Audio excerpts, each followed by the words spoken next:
Hello students, welcome back to the online class of physics. This is your Naima is back with a new topic of the same lesson, what is inside an atom. In our previous class we have learned about the atom and its subatomic particles, and we have even learned about the different types of models that were being experimented. Like we have gone with the Thomson's atomic model, then we have learned about the Rutherford's atomic model, then we have learned about the Bohr's atomic model, right? So in today's class we will learn about how the distribution of electrons in the different orbitals is taking place. That I have already explained you in my previous class. How the electrons are being divided, they are divided with based on the subshells. Okay, the lowest, that is the, if this is your nucleus, okay, and this is one of your orbital K, then your orbital L, then next orbital you have M, then another orbital you have N, like this, and so on. So first the electrons will be filled in the K orbital, then after filling in this it will go into L, then after L it will go into M, after M N. So like this the electrons will be filled. So what is the formula that I said will follow in this? That is 2n square, right? 2n square. So what was that? For example, this is the first orbital, n is equal to orbital. So here we will take n is equal to 1 2 3 4 and so on, 1 2 3 4 and so on, right? So here n is equal to 1, so 2 into 1 whole square, which is equal to 2 into 1, that is 2. So 2 will be the number of electrons which can be filled in the K orbital, okay, K shell, we can say shell also. Then next we have 2 into 2 whole square, so 2 into 4, which is equal to 6. So number of electrons that can be filled in the shell L is equal to 6. Okay, this is K is equal to 2 electrons can be filled in the orbital of K. Okay, in second orbital, that is L, we can fill 6. Similarly we can go with M is 3, right? So 2 into 3 whole square, which is equal to 2 into 3 3 is a 9, so that is 2 3 is a 18. So M we can fill 18 electrons, right? We can fill how many electrons? 18 electrons. Similarly we can do with N. Okay, 2 into N is what number? 4 whole square. So we'll take 4 4 is a 16 into 2, which is equal to 32. So N is equal to 32 electrons can be filled. Okay, N is equal to 32 electrons can be filled in this orbital, right? So with this we have completed the distribution, how the distribution of electron is taking place. Now next topic we will learn about valency. Okay, so our next topic is what? It is valency, right? Valency. So we have learned about the arrangement of electrons in an atom. Yes, in different shells or orbits, how we are arranging the electrons, we have learned about that. So let us consider a carbon atom. So what is the atomic number of carbon? 6, right? 6 is the atomic number of the carbon. We know in the periodic table we have seen, right? So that is 6. So what is the carbon atomic number? 6. So what we are going to do, according to the boards, whatever we have learned about the distribution of electrons in this previous topic, that we will do here. Okay, for what we are doing, we are taking, suppose this is your n is equal to 1 2 3, okay, these are your orbitals. So now what we are doing, according to the distribution of electrons in the shell, what did we see? We see that n is equal to 1 means how many electrons are filling there? 2 electrons. So that is first 2 electrons occupy the innermost shell. Okay, suppose this is your nucleus. Okay, this is the nucleus and this is the outermost first orbital. Okay, and this is the second orbital. Okay, so what we'll do it, we'll write it this as n is equal to 1 and this as n is equal to 2. So now what did we do? 2 electrons are being filled in the n is equal to 1 innermost subshell, right? So what we'll do, we will place 2 electrons here. Okay, it has been occupied by the one of the innermost shell. Now how many electrons are left over? That is 6 minus 2, which is equal to 4. So 4 electrons are left over. So now what is happening? These 4 electrons will now occupy n is equal to 2 orbital. That is the outermost n is orbital. Okay, outermost n orbital. So how many? 1, 2, 3, 4. N is equal to 4. Now this 2 plus 4, which is equal to 6. Fine. I hope this is clear. So according to the Bose-Bury rule, there should be 2 electrons in the innermost shell, out of which 6 electrons of the carbon atom, 2 electrons occupy first shell. The remaining 4 electrons occupy the outermost shell, which is n is equal to 2. The electrons present in the outermost shell of an atom are known as the valence electrons. Okay, so these 4 electrons which are present in the outermost shell are called as valence electrons. What are they called? They are called as valence electrons. So therefore, the number of electrons present in the outermost orbit of an atom is called its valency. Okay, so if someone asks you what is the valency of carbon, you can say how many electrons are there? 1, 2, 3, 4. 4 electrons are there. Valence electrons are there in the outermost shell. So that is the valency. So valency of carbon, you can say it as valency of carbon is nothing but valency of carbon is equal to 4. Okay, valency of carbon is equal to 4. So the outermost electrons, number of electrons present in the outermost shell are considered as the valence electrons, and they are nothing but the valency of the atom. Valency of an atom explains the combining capacity of an element with the another element. Okay, it shows the combining ability. Suppose it is having, now carbon is having 4 electrons here in the outermost shell, that is its valency. Then that shows that the carbon can bond up with the 4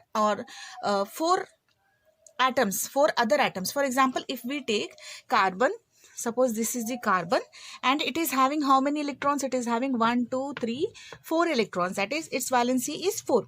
Now what happens? Here you can bond one of the H. Here you can bond one H. Here you can bond one H. Here you can bond one H. That means what is the molecule that is formed? That is CH4, methane. Right? Methane is the molecule that is formed. So that means the number of atoms that can be bonded to carbon are 4. Okay. So let us consider some more examples. If you consider the atoms like hydrogen, lithium, sodium, it contains 1 electrons in the outermost shell. Therefore, its valency, because hydrogen is having how many electrons? It is having only 1 electron. Right? So it can combine only with 1 atom. So what is happening? This electron of the hydrogen is combining with the electron of the 1 electron of the carbon. So in this way, 1 electron of hydrogen and 1 electron of carbon, 1 electron of hydrogen, 1 electron of carbon, 1 electron of hydrogen, 1 electron of carbon. So in this way, these electrons are combining and they are forming a new molecule, that is CH4. Okay. Similarly, you can take Na also, NaCl. Right? So sodium is having 1. Okay, it is having 1 valency. So now what will happen? It will combine with the chlorine. Okay, it will combine with the chlorine. Fine, it will combine with the chlorine and form a bond. It will share its 1 electron with the chlorine. Chlorine is having 1 extra electron, right? It is having 1 valency, so it can gain the electron. So chlorine will give the electron to sodium and it will form a bond. Right? So chlorine can give the electron to sodium. So it is forming a bond. So like that, it is forming NaCl, sodium chloride. Okay. So, for example, if we take fluorine, its valency is 7, right? So this valency 7 is almost equal, is coming closer to the stability, right? If the outermost shell is having 8 electrons, that means it is stable, right? It is stable. So that means it is very close to the stability. So what it can do, it can gain the electron. If it is gaining the electron, it will become stable. Right? If it is gaining the electron, it will become stable. So its valency is given by subtracting 7 electrons from 8, which gives a valency of 1.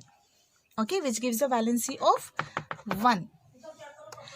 In a similar manner, we can calculate the valency of oxygen also. Like this, we can calculate oxygen, okay, and other atoms of the periodic table.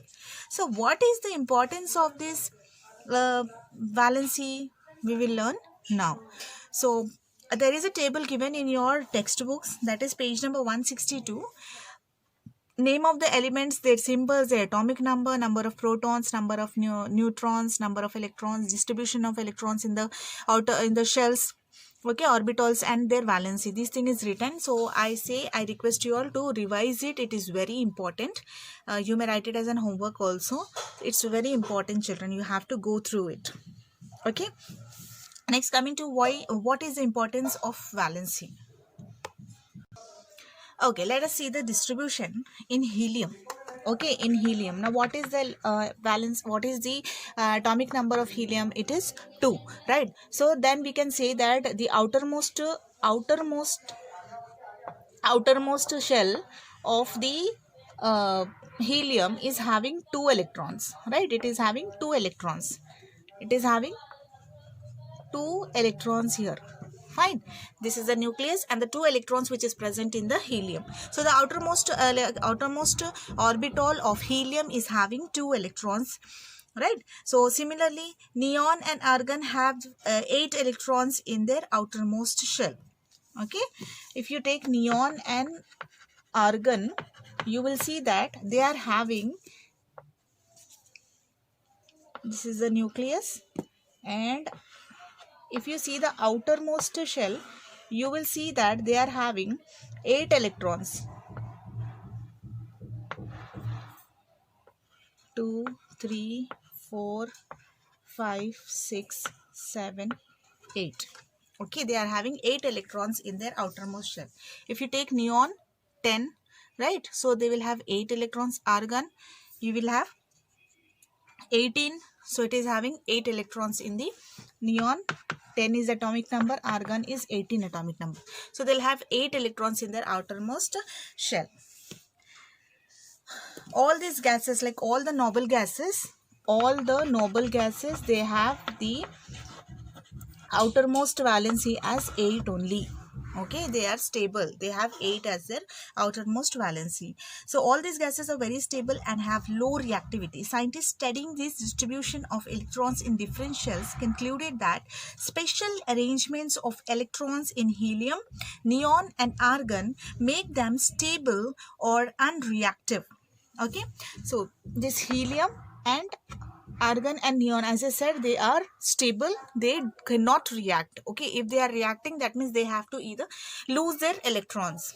Okay, so mostly they'll try to preserve themselves. They don't try to combine with others. But when they are combining, that means they have to release, or they have to lose their electrons, or they have to gaining properties, like gaining is not needed because they are fully stable. They don't want the electron, but they have to lose the electron, means they have to bond with someone and they have to lose the electrons. Okay, they do not react with other elements to form the compounds. In other words, we can say that these gases are chemically inactive. What can we say? They are chemically inactive. Chemically inactive because they mostly try to preserve themselves. They try not to combine with others. Okay. In other words, we can say that these gases are chemically inactive and also known as I already said, they are also called as inert gases or noble gases. Right? Yeah. So atoms of all these noble gases except those of helium have 8 electrons in their outermost shell. Thus an atom with 8 electrons are called as octet. Okay, they are called as what? They are called as octet. Fine, they are called as octet. In their outermost shell, it is chemically stable and does not combine with the outermost atoms. An atom with 2 electrons in the outermost shell also is more stable when there is only one shell present in it, because it is having only one shell. As the helium is having one shell, it is stable. Okay, an outermost shell which has 8 electrons is said to possess an octet. Atoms of an element thus react with their other atoms so as to achieve an octet in their outermost shell. Right? An atom can achieve octet by two ways, by transfer of electrons or by gaining the electrons. Okay, so I hope this is very clear, children. The valency, today's topic was very interesting, right? So I think it is clear till today's topic. So let us continue the next topic in our next class. Thank you for watching. If you did not understand, try to go through the video twice. And all the videos are available on the YouTube. Whatever you have missed, please try to again go through it and try to understand the topic rather than buttifying it. Okay? Thank you.